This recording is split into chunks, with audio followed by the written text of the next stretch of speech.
Today's episode, testing Maradyne's 12-inch Champion Series with Smart Start. Does it compare with brushless? How's the CFM? We're gonna find out. Let's go. Welcome back to FastMonty's Garage. Yep, we're testing a new Maradyne 12-inch today because if you missed it, go check out that eye right there. I tested the 14-inch brushed version, Champion Series, and I was quite literally blown away with the CFM. And I was so blown away that GTO is now running them. So there you go, there's the proof. Now Maradyne reached out to me and said, Mike, how about testing the Smart Start version, which is available in the 12-inch? And that's what this one is. Now what's Smart Start? Smart Start is the way to control a brushed motor like a brushless motor. One of the key differences between the two is brushless, a true brushless will start with a very, very low amp draw and then ramp up to max amperage. You can imagine if you have massive inrush current with two brushed motors and your wire harness and your fuses are not up to par, you're going to be blowing fuses a lot. So that's why Smart Start is a savings grace when it comes to that. And we're going to test that today. We're going to test exactly what the inrush current is. We're also going to test the CFM my way. I test every fan the same way, and I populate it on my website. So if you're not familiar, go to fastmontysgarage.com, click on fan tests. I have a dynamic spreadsheet that I add every fan to with my test. My test today is going to be the amp draw, like I said, startup and running. We're also going to test CFM unloaded, which means nothing in front of it, and then loaded, which means we're going to have to put it on a radiator, just like real life, baby. So that's why my fan test is unique, and it's also something you can do at home. I'm going to show you exactly how I do it, and you can do it too. And we'll explain why, etc., etc., etc. Now, if you're brand new, welcome. I restored the 69 GTO behind me, and in doing so, I heavily upgraded the motor. It's now putting out twice the power. You put out twice the power, it's physics. Your heat's going to go up, almost double. So if you're not prepared to handle that heat, you're going to be overheating more. So I went and found a cold case radiator, which has super wide tubes in it, which I love. And I also went down the path of electric fans because I do not want to sit at a red light or stop and go traffic and watch the temperature creep up to 220, which is way too hot. So now we're running cool all the time. That's why we run electric fans. Now in my pursuit of electric fans, I found that most manufacturers do not spec the CFM the same. I'll give you an example. So this Maradyne Smart Start version is documented online for 1700 CFM. That's a good number for a 12-inch fan. The standard Champion Series, the M122k, is rated at 1595. I don't know why there's a difference. We're going to find out if they can live up to the hype. But as we proved from the last Maradyne test, I liked it so much, I put it in the GTO. So we'll see how it goes today. And by the way, part of that endeavor, I went down the path of finding big fans. I make my own shrouds for cold case radiators and some others. They're also on my website. So if you need a new cold case radiator, look me up for the shroud. I probably got you covered.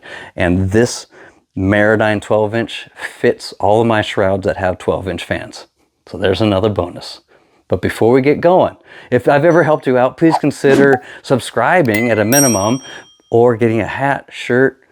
Join the full Monty Club right there.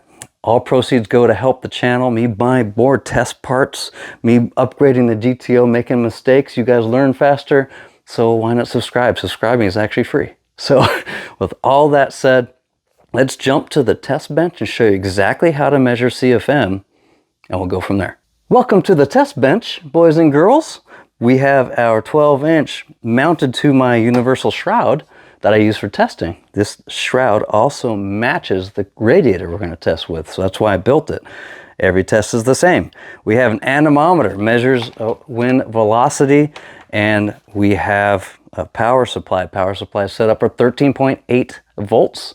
Kind of mimics what happens when our alternators are running at around 14 volts. So I keep, again, every test is the same at 13.8. I have an amp clamp to measure amperage. I also have an amp dial on the power supply. We'll video that too. And lastly, we have a decibel meter that we'll use when loaded. So underneath the radiator, we'll put it under here. So note that everything here is free flowing air, just like a manufacturer would test their fan. But before we get into CFM and exactly explaining what's going on there, I want to show you the soft start, both the amp draw and how the fan behaves. Let's go. Here's the plan. We're going to go ahead and flip the switch. We're going to see the amp meter do its thing. I don't know what it's going to do. And we're also going to be able to see the amp clamp measure away. Now, something I've already played with is you can tell when the fan starts. It doesn't immediately start to max RPM like most brush fans do. It does have a delay like a brushless fan. Here we go. Fire in the hole.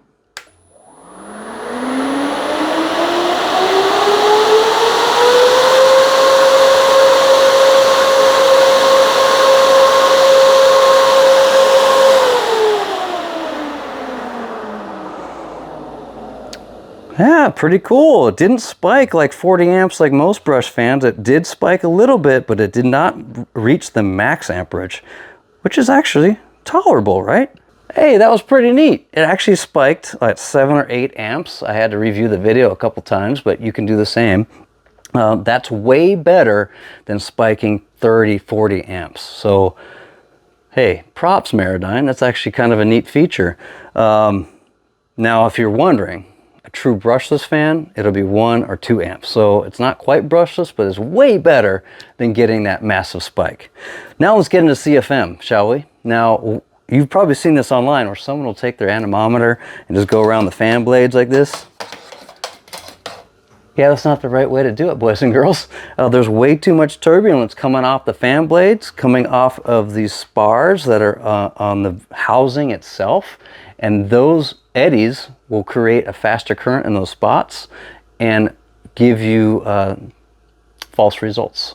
Now, the best way to do it is you're supposed to be 2.5 times the diameter away and measure CFM. And then you're supposed to measure like back and forth in different squares and then add up all the squares, and that's your CFM. Or you get a bolometer, which looks like this crazy thing, that measures pressure, temperature differential, and that's how you get your velocity. It's called Bernoulli's equation. That's what's used professionally to find CFM. But since none of us are professionals here, including myself, we're going to do it my way. You ready for this?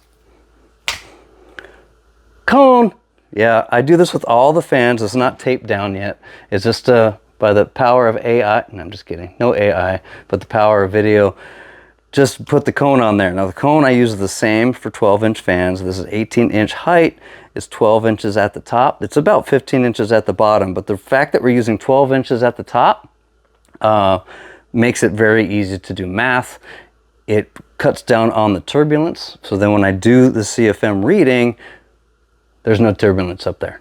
So let me get it taped down, make sure we have no air gaps, and we'll get to testing. Here we go, all taped up. And I have 0.785 square feet put in my anemometer. This particular one also calculates CFM, so it's less math. But if you're wondering, that's why I like to use 1 foot up here, because pi r squared gets you your area times the velocity is your cubic feet per minute. Yeah, pretty easy. No, again, free flowing air under here. I'm just going to turn it on. I'm going to set my anemometer to max. Go around, see what we get. Let's go.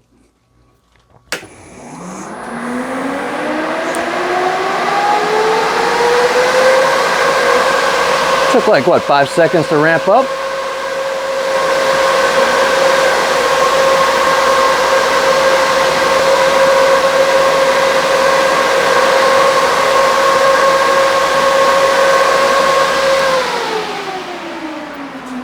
Okay, boys and girls, remember the spec on paper is 1700.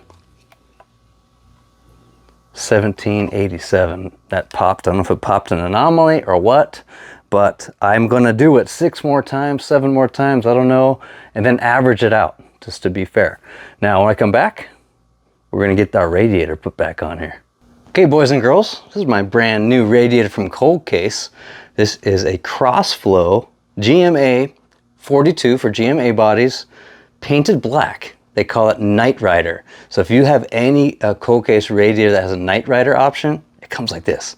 Badass, right? If you missed the last video, I tested my old Crossflow versus a dual pass from Cold Case, and the dual pass was terrible. Go check it out. So I'm going back to Crossflow, and of course I damaged my other one taking it out of the car. Gives me a great excuse to get a brand new one and paint it black already. So awesome. Let me set it down, get going. Okay, custom shroud. This is why I built it. It fits perfectly on this radiator. Seals it up on all sides. And again, free flowing air down here through the radiator. Let's do the same test again. Okay, here we go. Now we're loaded. Again, we have free flowing air underneath. And by the way, they're previously unloaded. The average was 1740 CFM. Still a really good number. That anomaly with the 1780, obviously an anomaly. So same thing again. Here we go. Wait our 5 seconds.